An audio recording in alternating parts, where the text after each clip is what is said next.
Les vraies voix Sud Radio, le coup de projecteur des vraies voix. Et on revient sur la question de l'accompagnement des élèves souffrant de troubles psychologiques dans les établissements. Une urgence, puisque je vous le rappelle, on compte aujourd'hui un psy pour 1500 élèves en France, Philippe. Oui, d'ailleurs, Pape Ndiaye, le ministre de l'Éducation nationale, a annoncé l'augmentation de 20% du nombre de places au concours de psychologues de l'Éducation nationale. Vous constatez qu'il y a des élèves qui ont des problèmes dans les établissements de vos enfants ou dans l'établissement où vous travaillez. Vous êtes prof principal, proviseur. Appelez-nous au 0826 300 300. Et à cette question, faut-il imposer un bilan psychologique à tous les élèves? Pour l'instant, vous dites non, hein, à 71%. Imposer non, c'est ce que vous dites. Cependant, l'éducation parentale et l'instruction publique devraient permettre de prévenir plutôt que de guérir. Pour en parler, Sophie Audugé est avec nous, déléguée générale de SOS Éducation. Bonsoir, Sophie Audugé. Bonsoir, Sophie. Bonsoir. Bonsoir à tous. Ils sont mignons. Bonsoir, Sophie. Parce qu'on l'aime beaucoup. Mais on la connaît, on l'aime beaucoup. Elle fait un travail remarquable. C'est pas Ouais. comme Et puis elle certains. avait apporté de la galette. Hein. Ouais, c'est Pas à moi. Bon, Absolument. ça c'est vraiment dégueulasse. Sur un Non, pas sujet bon. plus Oui, important, oui. sur ce bilan psychologique à tous les élèves, je sais, vous, Philippe Bilger, que vous n'êtes pas pour imposer. Alors non, pas pour imposer, mais on a d'une certaine manière la conclusion qui nous a été donnée tout à l'heure par Stéphane Amar. Stéphane Amar, le psychologue. Stéphane Amar. À partir du moment où on a des certitudes ou des doutes sérieux ou même des indices de l'état délabré d'un mineur, d'un enfant, il faut évidemment procéder à des examens psychologiques approfondis. Mais je ne voudrais pas, comme l'a dit Elisabeth tout à l'heure, que à cause de cette légitime inquiétude, on fasse pas le départ entre des personnalités singulières et des personnalités réellement atteintes.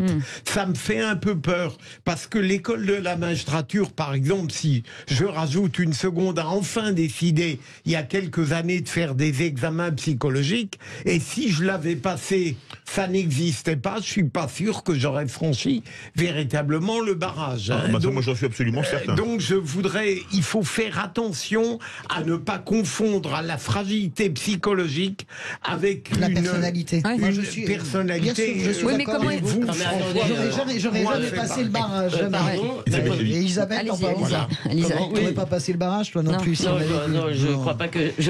Mais moi non plus. Que Allez, je l'aurais allez. passé. Elisabeth. Non, moi je trouve que c'est une idée totalitaire. Et pas d'augmenter le nombre de psychologues, parce que ça c'est un véritable problème. Moi j'ai un grand ami d'enfance qui est pédopsychiatre. Alors maintenant il est en Suisse, mais on le sait, si vous voulez, pour avoir un rendez-vous, et après c'est pas un rendez-vous, un pédopsychiatre, c'est évidemment un suivi. C'est très compliqué. Donc il y en a à l'évidence pas assez. Il n'y a pas assez de psychologues. Tous les psychologues bossent comme pour les jeunes, sont très demandés. Donc visiblement il en manque. En revanche, je trouve que cette idée, si vous voulez, d'une espèce de détection et qui érigerait en quelque sorte une définition de la normalité qui est quand même assez compliquée. Un psychologue, on va le voir quand on est en souffrance, quand on a un problème qu'on n'arrive pas à régler dans la vie, dans le contact avec ses parents, mais on va pas le voir simplement pour savoir si on est normal ou pas. Mais on le verrait. Enfin, il y a plein de, Moi, ça il y aurait n'empêche des pas qu'il y a signes. plein de gens qui ont besoin d'y aller, qui Non, n'y vont mais pas. Sophie excuse- Audugé. Une allez-y, minute, oui. je voudrais juste dire que c'est orwellien et je j'ai dit que c'était totalitaire. Eh ben voilà, nous sommes exactement C'est sur vraiment cette la ligne. union sacrée. Non, hein. mais parce que c'est insupportable. Ouais. Vous imaginez quel code vous allez définir. Déjà, nous sommes obligés de vivre politiquement dans une stratégie politique qui consiste à dire il y a le cercle de la raison, et ça nous tue depuis 40 ans. Le cercle de la raison, et tout ce qui est en dehors de ce cercle de la raison est disqualifié sur le plan diplomatique. Ça fonctionne comme ça, Ça marche sur plus, le hein. plan politique. Et Ça désormais, marche et on ne peut pas imposer cela. Il y a des personnalités. Je me souviens toujours de ce qu'avait dit mon prof de latin sur mon dossier de bac. Il avait dit très bon élève, dont il faudrait maîtriser parfois les côtés un peu fantasques. Et bien voilà, les élèves qui sont fantasques, les élèves qui ont une très forte personnalité, ou bien des élèves même plus silencieux, qui ont une personnalité silencieuse, entièrement peut-être méditative. Eh bien, c'est inacceptable pour moi qu'on puisse même penser à instaurer ça me paraît Je suis déjà assez d'accord. dangereux. Même Allez, le allez, fait d'y penser allez. est dangereux. Sophie Audugé. Non, on parle du dépistage systématique. Déléguée Pardon. générale de SOS et Éducation. Alors, Sophie Audugé, notre question est forcément un peu cash et on est allé très loin. Mais aujourd'hui, le psychologique, l'aspect psychologique dans les départements, en tout cas dans les établissements, comment il faudrait l'organiser? C'est un sujet extrêmement complexe et je n'aurais pas la prétention de vous donner une réponse aussi rapidement. Tout d'abord, je crois qu'on est quand même encore dans la sidération qu'un enseignant ait été assassiné dans sa classe dans des conditions d'une violence inouïe avec un enfant de 16 ans. C'est un drame pour tout le monde, mais c'est un drame aussi pour cet enfant. La victime reste l'enseignante. Mais un enfant de 16 ans qui commet un acte comme ça, on ne peut pas prendre ça à la légère non plus vis-à-vis de cet enfant. Les informations qui nous ont été communiquées sont déjà éclairantes, mais j'espère qu'il y aura une enquête très approfondie, vraiment très approfondie. Je rejoins absolument ce que vous avez dit, ce qu'a dit Elisabeth. Évidemment que c'est une proposition totalement totalitaire qui n'a aucun sens. Je rejoins également ce que vous avez dit, à savoir qu'il est impossible aujourd'hui d'avoir un rendez-vous pour des parents qui ont un enfant qui va pas bien.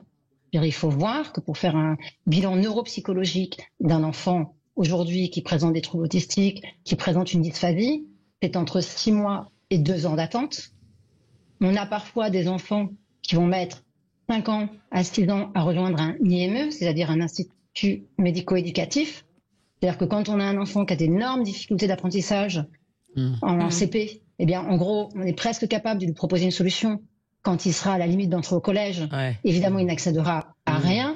Donc, je vois, en dehors déjà, c'est pas possible de le faire d'un point de vue pratique. Ça serait totalement idiot et absolument abusif de le faire. La réalité, c'est que là, il faut quand même qu'on étudie le profil de cet enfant, notamment c'est un enfant qui a été harcelé, je le rappelle quand même. C'est un enfant qui est dysorthographique, dyslexique, voilà. Et là, on est quand même dans un enfant qui a eu des difficultés à plusieurs reprises.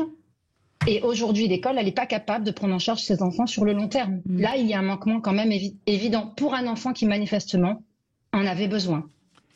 On va au 0826 300 300 avec Sandrine qui est avec nous. Est-ce que Sandrine, bonsoir, bienvenue Sandrine. sur Sud Radio, vous vouliez réagir?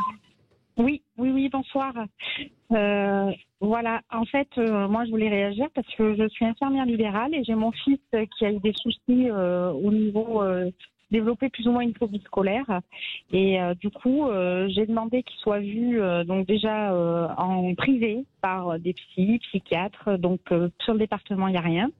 Il n'a pas été pris en charge. On m'a dit carrément on me répondait pas. Hein. Il y a un psychiatre qui me disait qu'il n'avait plus de place en fait, qui ne recevait pas de nouveaux patients. Les psychologues pareil, il n'y en avait pas. Du coup je me suis retournée vers sa maîtresse pour voir avec la psychologue scolaire. Ça c'était au mois d'octobre, en mois de février. J'attends toujours en fait qu'il soit vu par la psychologue de l'école. Voilà. Donc au niveau prise en charge, c'est pas étonnant qu'il y ait des jeunes qui soient vraiment mal parce que on est démunis face à la douleur de nos enfants, quoi. On ne sait pas vers qui se tourner. Donc aller hors département, il faut pouvoir se mobiliser, bouger. C'est compliqué, quoi. Voilà. Sandrine, vous restez avec nous, Sandrine. Philippe Bilger veut réagir forcément. Le problème des moyens est un problème crucial, mais pour aller dans la question qui est posée, bien sûr, je n'avais pas aussi rapidement que mes amis chroniqueux saisi le fond de la question de Sud Radio. Bien sûr que je suis hostile à un processus obligatoire pour tout le monde, mais si vous le permettez, j'aimerais poser cette question à Sophie Audugé. Une fois qu'on récuse le processus qui consisterait à imposer un dépistage pour tout le monde, est-ce qu'on n'oublie pas les risques que l'expérience permet de connaître, le surgissement d'actes gravissimes de la part d'enfants, d'adolescents ou de personnes plus âgées, sans que le moindre signe nous ait alertés. Et ça peut exister à l'école comme ça peut exister dans la vie. Alors, moi, je me limite à ce qui se passe à l'école, hein, évidemment. Disons que si vous voulez, le problème, c'est qu'on réagit jamais de manière systémique aujourd'hui. C'est-à-dire que là, on a une situation dramatique, on a une situation d'enfant, et on va essayer de nous dire, bah, écoutez, on va faire un bilan où on va essayer de voir tous les enfants. C'est pas ça le sujet. Cet enfant, c'est un enfant 10, donc il a eu des difficultés d'apprentissage massifs, puisqu'apparemment il était dysgraphique et dysorthographique. Donc il a eu des difficultés profondes dans l'accès à la lecture et à l'écriture. C'est-à-dire, on est au niveau de la primaire et du début de la primaire. À ce moment-là, cet enfant a vécu une situation qui était compliquée. C'est un enfant qui, a priori, a été harcelé au collège. Il a été harcelé parce qu'il faut quand même le rappeler, la plupart des enfants harcelés, dont on parle quand même très peu, restent les enfants handicapés, restent les enfants qui portent des lunettes, restent les enfants qui ont un peu d'embonpoint, etc. C'est ceux-là qui se font harceler et c'est ceux-là qui en souffrent souvent de manière très silencieuse. Or, cet enfant-là, de par sa dysorthographie, sa dysgraphie, aurait dû être accompagné de manière beaucoup plus tôt et peut-être être accompagné sur le long cours. Mais à l'école, aujourd'hui, dans les établissements publics, nous on a fait plusieurs entretiens avec des médecins d'éducation nationale pour voir l'enfer qu'ils vivent. Nous, on a une médecin qui, au bout de ces 4 années, nous a dit qu'elle s'en allait. Elle a tenu à nous faire un témoignage pendant 2 heures. Elle nous a expliqué pourquoi, alors qu'elle avait choisi d'être médecin d'éducation nationale, qu'elle l'avait choisi pour des raisons nobles, de valeur, d'aller aider des enfants, d'aller aider des profs sur le terrain, qu'il était impossible de faire ce travail-là. Impossible, parce qu'on est en lutte face à l'administration. Sophie, une réaction d'Elisabeth. 2 remarques très rapides. La première, c'est qu'il me semble que cette affaire repose tout de même la question qui a été posée par Zemmour pendant la campagne et qui a suscité un tollé à tort, à mon avis, quand il a dit que tous les enfants ne pouvaient peut-être pas être accueillis à l'école publique. Et de fait, si vous voulez, cette idée de l'école inclusive, c'est-à-dire on prend tout le monde, quel que soit le niveau, c'est-à-dire on mélange tous les niveaux, on prend tous les handicaps alors qu'on n'est pas en mesure, si vous voulez, forcément, je ne parle pas des handicaps un peu physiques. De les prendre en charge. Je dis simplement que vous ne pouvez pas forcément suivre. Et je me rappelle d'ailleurs que Pascal Praud nous a dit sur le plateau qu'il avait une enfant à problème et que s'il ne l'avait pas mis dans une école spécialisée, ça n'aurait pas marché. Et comme Françoise est pressée, qu'on n'a plus beaucoup de temps, j'abandonne ma deuxième remarque. Non, je voulais juste dire par rapport à ce que vous dites, c'est que dans le cas de cet enfant, bien sûr, on voit qu'il est harcelé, mais cet enfant est brillant. C'est un excellent élève qui a eu le brevet avec mention. Tous ses élèves, tous ses camarades de classe le décrivent comme quelqu'un d'extrêmement brillant. Attention, moi j'ai l'impression, pardon aussi Sophie, j'aime beaucoup quand vous parlez, mais là je pense qu'on est un peu à côté du sujet. Je crois qu'on ne peut pas faire un diagnostic sauvage sur cette question-là. Cet enfant n'avait pas de mal, pour répondre à Elisabeth, à suivre en classe, pas du tout. Ce n'est pas du tout ce que j'ai dit, Françoise, puisque la dysorthographie et la dysgraphie, c'est une intelligence complètement intacte qui peut être premier de sa classe. Je suis d'accord avec vous. C'est pas le sujet du niveau scolaire. Excusez-moi, 0826 300 300 Romina. Romina, vous vouliez intervenir. Oui, pardon. Effectivement, il y a une profession aussi qui est là, qui fait partie du train. Oui, les infirmières, les infirmières scolaires. Et c'est vrai que nous, alors infirmières scolaires, infirmières libérales, infirmières n'importe quel domaine que nous puissions exercer, on reste un maillon. On est toujours au cœur des professions, du médico et du social, et aussi de l'enseignement pour les infirmières scolaires. Et si on écoute un petit peu les infirmières, parce qu'apparemment il y a une infirmière scolaire pour 1300 élèves. Oh la vache. C'est énorme. Donc là, elle demande absolument, et ça fait des années qu'elle le réclame, à ce qu'on recrute. Voilà, elle demande vraiment à ce qu'on renforce. Et je pense que elle saurait dire. Et voilà. Elle saurait lire les signes, c'est ce que vous voulez dire? Elle saurait lire comme ce dont parle Sophie, c'est-à-dire ces signes peut-être pas visibles, qu'on ne voit pas, signaux faibles. Disons que nous, si vous voulez, on est une profession, on arrive quelque part, on est formé pour ça. Tout de suite, on détecte, on observe, on détecte et on voit tout de suite là où ça va pas. Et on va creuser, on va chercher et tout de suite on va pouvoir avoir un lien après. Mais Romina, une question. Quand vous entendez Sandrine qui nous dit qu'elle a demandé un rendez-vous en octobre, on peut dire qu'on est en mars, on est le 20, on sera en mars la semaine prochaine. 5 mois. Est-ce qu'on marche pas sur la tête quand même? Si, on marche complètement. Alors là, je suis complètement d'accord avec vous. Seulement, c'est complètement différent quand on est dans le cadre du privé et du professionnel. Ça se voit régulièrement, même pour moi à mon niveau, au niveau personnel. C'est-à-dire que si moi, dans ma profession, je vais faire appel à un professionnel de santé, si je vais noter, je vais appeler, je vais signaler, ça va fonctionner. Par contre, c'est vrai que quand on est simple patient ou un patient lambda, ça marche pas parce que on fait pas attention à nous. Ouais, c'est vrai qu'aujourd'hui, il y a toute une démarche. Alors déjà, vous voyez déjà quand vous appelez votre médecin traitant, le temps qu'il faut pour qu'on vous réponde. Non, mais c'est dur pour les enfants, mais c'est dur pour les parents aussi. C'est très compliqué pour les familles. On peut dire qu'il y a aussi des moments, et Sophie sera d'accord, où il n'y a aucun signe avant-coureur. Moi, j'ai le souvenir de la tuerie de Claire, où le jeune homme de 16 ans, il rentre du boulot, il rentre de l'école, on ne sait pas ce qui s'est passé, il tue ses parents, toute sa famille, il fait 20 km, il tue 15 personnes. Donc, il y a aussi, il faut quand même revenir sur ce caractère exceptionnel. C'est dur de faire des tendances, mais c'est vrai que des professeurs tués sur leur lieu de travail, c'est 5 ou 6 à peine depuis 40 ans. Non, mais il faut quand même le redire aussi. C'est à partir de là qu'on reconstitue un parcours psychologique.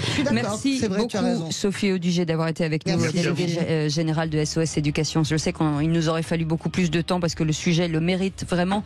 Merci Sandrine, merci Romina, merci. Je sais que ça a appelé beaucoup au standard. Vous restez avec nous, on revient dans un instant. À tout de suite.